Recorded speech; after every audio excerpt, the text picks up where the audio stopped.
नमस्कार दोस्तों, आप देख रहे हैं HW न्यूज और मेरा नाम है सोनू कनौजिया। प्रधानमंत्री नरेंद्र मोदी शुक्रवार को कानपुर के दौरे पर थे। उनके दौरे के दौरान कानपुर के एक हिस्से में नुपुर शर्मा, जो कि बीजेपी की स्पोक्स पर्सन है, उनके बयान को लेकर जमकर हंगामा हुआ। लेकिन पीएम मोदी ने कानपुर में एक रैली देते हुए एक काबिले तारीफ बयान दिया। लेकिन ऐसा लगता है कि उनकी ही पार्टी और उनकी ही सरकार इस बयान पर अमल नहीं करती है। सबसे पहले मैं आपको बताऊंगा कि प्रधानमंत्री नरेंद्र मोदी ने क्या बयान दिया और फिर मैं आपको बताऊंगा कि कैसे प्रधानमंत्री नरेंद्र मोदी का ये बयान और उनकी सरकार की कार्यशैली इस वक्त अलग अलग नजर आ रही है। आप सुनिए क्या कहा पीएम मोदी ने। यहां इस मंच पर आदरणीय राष्ट्रपति जी, यूपी की राज्यपाल आनंदीबेन पटेल और मुख्यमंत्री योगी आदित्यनाथ जी उपस्थित हैं। मुझे भी अपने आप सब देशवासियों ने देश की सेवा के लिए इतना बड़ा दायित्व सौंपा है। हम चारों लोग किसी न किसी छोटे गांव या कस्बे से निकलकर यहां तक पहुंचे हैं। मेरा जन्म भी गुजरात के एक छोटे से कस्बे में हुआ था। गांव की संस्कृति, संस्कार और हमारे यहां जुड़े संघर्षों ने हमारे जी से जैसे कितने ही लोगों को तनासा, हमारे संस्कारों को मजबूत किया। यही हमारे लोकतंत्र की ताकत है। भारत में गांव में पैदा हुआ गरीब से गरीब व्यक्ति भी राष्ट्रपति, प्रधानमंत्री, राज्यपाल, मुख्यमंत्री के पद तक पहुंच सकता है। लेकिन भाइयों और बहनों, आज जब हम लोकतंत्र की इस ताकत की चर्चा कर रहे हैं तो हमें इसके सामने खड़ी परिवारवाद जैसी चुनौतियों से भी सावधान रहने की जरूरत है। मोदी ने इस बयान में मजबूत विपक्ष और परिवारवाद का जिक्र किया। सबसे पहले बात करेंगे मजबूत विपक्ष की। पीएम मोदी की तरह हम भी मानते हैं कि लोकतंत्र में मजबूत विपक्ष की बेहद ज्यादा जरूरत होती है।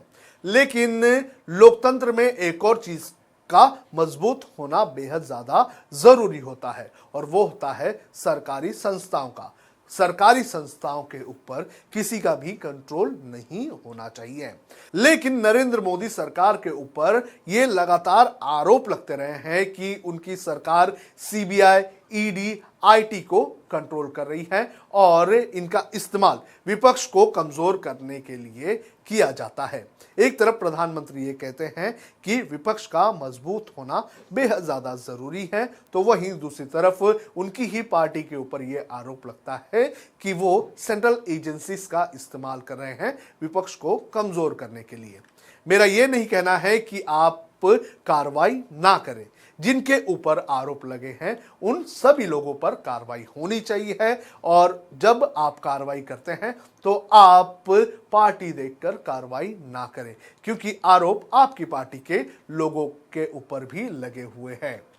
पिछले कुछ वक्त में कई सारे मामले सामने आए हैं जहां पर विपक्षी नेताओं के घर ईडी, आईटी और सीबीआई की रेड हो जाती है। लेकिन बीजेपी से जुड़े हुए नेता, मंत्री, इनके ऊपर कोई भी एक्शन नहीं होती है। ऐसा लगता है कि इनके ऊपर आरोप ही नहीं लगे हो।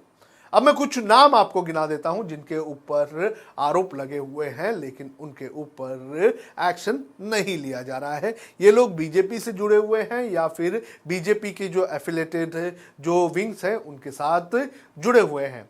हाल ही में कर्नाटक के मंत्री रहे KS ईश्वरप्पा के ऊपर कमीशनखोरी के आरोप लगे थे लेकिन उनके ऊपर कोई भी एक्शन नहीं हुआ। इसके अलावा कर्नाटक के ही पूर्व मुख्यमंत्री येदियुरप्पा के ऊपर भ्रष्टाचार के आरोप लगे लेकिन उनके ऊपर भी कोई एक्शन नहीं लिया गया। हेमंत बिस्वा शर्मा, इनके ऊपर भी कई सारे आरोप लगे लेकिन इनके ऊपर भी कोई एक्शन नहीं लिया जा रहा है। शिवराज सिंह चौहान मध्य प्रदेश के मुख्यमंत्री, इनके ऊपर भी कई सारे आरोप लगे गए लेकिन वो इस वक्त मुख्यमंत्री की कुर्सी पर बैठे हुए हैं। तो ऐसे कुछ ये बड़े नाम हैं जिनके ऊपर आरोप लगे लेकिन उनके ऊपर एक्शन नहीं लिया गया। बीजेपी का ये एक्शन कहीं ना कहीं सिलेक्टिव नजर आता है और ये कहीं ना कहीं लोकतांत्रिक सोच को ठेस पहुंचाता है। कानून के सामने सबको एक जैसा होना चाहिए और संवैधानिक संस्थाओं का गलत इस्तेमाल नहीं करना चाहिए, लेकिन यहां पर बीजेपी के ऊपर लगातार संवैधानिक संस्थाओं को कमजोर करने और उसे कंट्रोल करने का आरोप लगता रहा है।